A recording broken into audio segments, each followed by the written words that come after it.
If you've been following my channel, you know that I've been campaigning for throttles or e-bikes for a long time.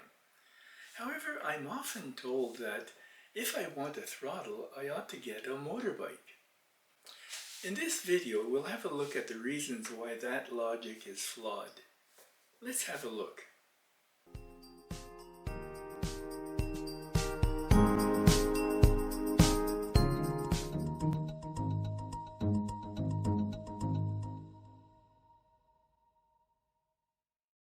In addition to being an important safety mechanism, a throttle makes riding an e-bike much easier, more pleasant, and fun.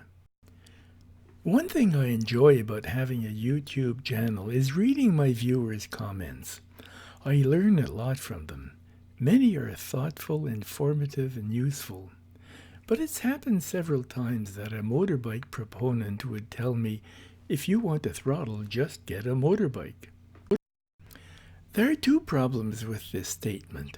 First, it ignores the fact that many, if not most, models come with a throttle, so it shouldn't be necessary to shift to an entirely different type of vehicle just to enjoy the advantages of a throttle.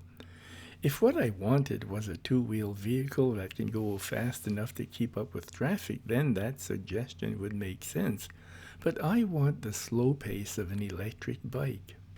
Second, when the motorbike proponent tells me that I should get a motorbike, he ignores the fact that there are multiple reasons why an e-bike needs to have a throttle as compulsory equipment. A throttle is necessary if you're doing mostly start and stop cycling in the city. Adding a bit of throttle makes it much easier to set the bike in motion from a full stop.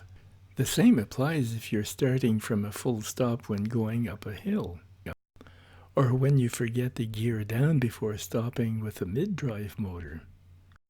Sometimes a potential collision situation occurs where it's better to accelerate to get out of the way than to apply the brakes.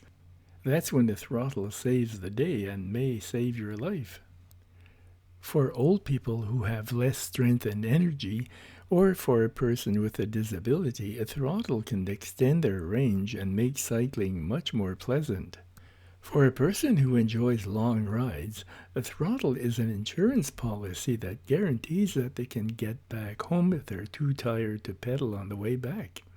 With a bike that has torque sensing assistance, a throttle can allow the rider to go faster up a hill or against a headwind.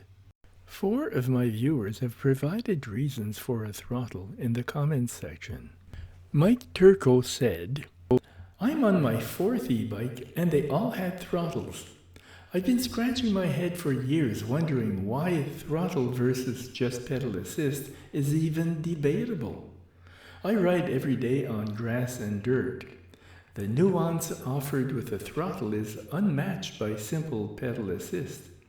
The grass at the local park is uneven and bumpy. With a throttle, I nudge the bike along. It's like a bike dance just bumping along. A while back I crashed and was bleeding from above my eye, and the chain came off. No problem holding my handkerchief on the cut and using the throttle to get home.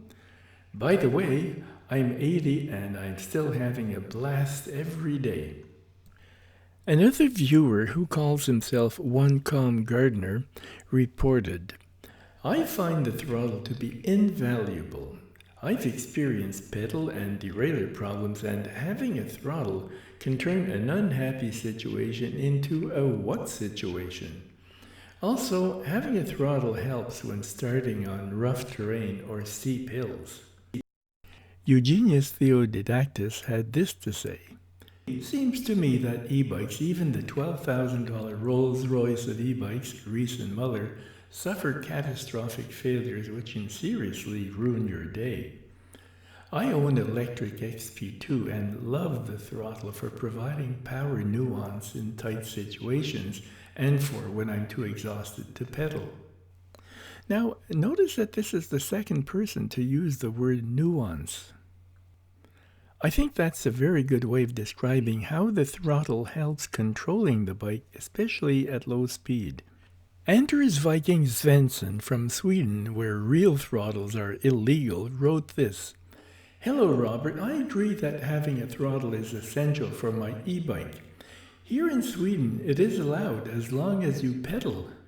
But bikes must not exceed 6 kilometers an hour at no pedaling and max 25 kilometers an hour with pedals moving. So I think he's talking about what in North America we would call walk assist mode. So it's not a real throttle. But you can ride in low gear and just slowly pedal without any torque on the pedals, just move around and use the throttle as the speed regulator. I do that every day and use the brake pedals to cut the motor for shorter adjustment of speed. It works well. Now, it's not the same thing as being able to ride for hours at normal speed, but I guess it's better than nothing, I suppose. Why will a motorbike not cut it? I think that motorbike proponents forget that or don't know why people enjoy riding an electric bike. Most cyclists simply don't want the hassle of getting a license and the cost of insurance. It's a huge advantage to be able to park anywhere at no charge. Also, an electric bike is light enough to be able to lift it onto a bicycle carrier or up a flight of stairs. You can't do that with a motorbike, whether it's gasoline or electric. Given all the advantages and the insignificant cost of equipping an e-bike with a throttle, can you think of any reason why manufacturers like Bosch still won't install one on the bikes they sell in North America where it's legal? Let me know what you think in the comments section. Also, if you've discerned any failings in my reasoning, please let me know in the comments section. I really appreciate your comments. Thank you for your thumbs up, for your comments, and for having subscribed to my channel. If you haven't already done so, you might want to consider buying a copy of my adventure book, Sailor Without a Boat: How I Sailed on Other People's Yachts and Lived to Tell About It. Until next time, remember, never quit cycling.